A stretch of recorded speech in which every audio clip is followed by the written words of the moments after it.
L'empire est un concept complexe. Faire partie d'un empire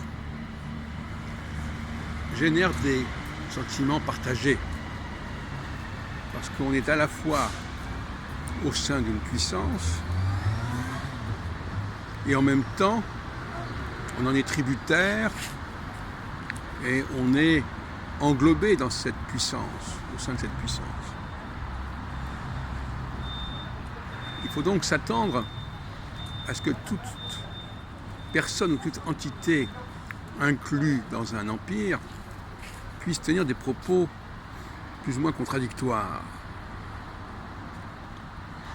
On le voit, par exemple, parmi les pieds noirs, enfin, les Juifs d'Afrique du Nord, qui ont des rapports compliqués avec la notion d'empire et qui se sont réfugiés plutôt vers la notion de la France, la métropole, etc. Ce qui n'est pas, à mon avis, spécialement une solution, parce que la nation, ça crée effectivement une sorte de nivellement des identités d'origine pour s'approprier une nouvelle identité, comme dirait notre ami entre guillemets Éric Zemmour. Mais finalement, au sein d'un empire, on est donc à la fois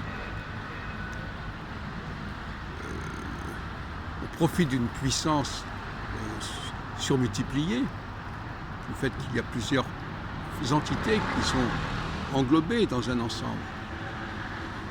Et ça crée par exemple l'Union européenne. Et en même temps, on souffre de cette puissance quand on se sent appartenir à une de ces entités plutôt qu'aux autres, plutôt que cet ensemble. Autrement dit, dès qu'on parle d'empire, dès qu'on parle de fédération, mais même dès qu'on parle de nation, parce qu'au fin de compte, quelqu'un du Midi qui parle de la France, il a le sentiment aussi quelque part qu'il a été colonisé aussi par le Nord, par Paris, d'où son rapport parfois compliqué avec la ville de Paris, même si Paris aussi a quelque chose de prestigieux, la cité, la ville lumière, etc., Versailles. Autrement dit, on est toujours plus ou moins dans des rapports complexes d'appartenance à un ensemble plus large et d'appartenance à un ensemble plus étroit. Et il y a une tension entre ces deux appartenances.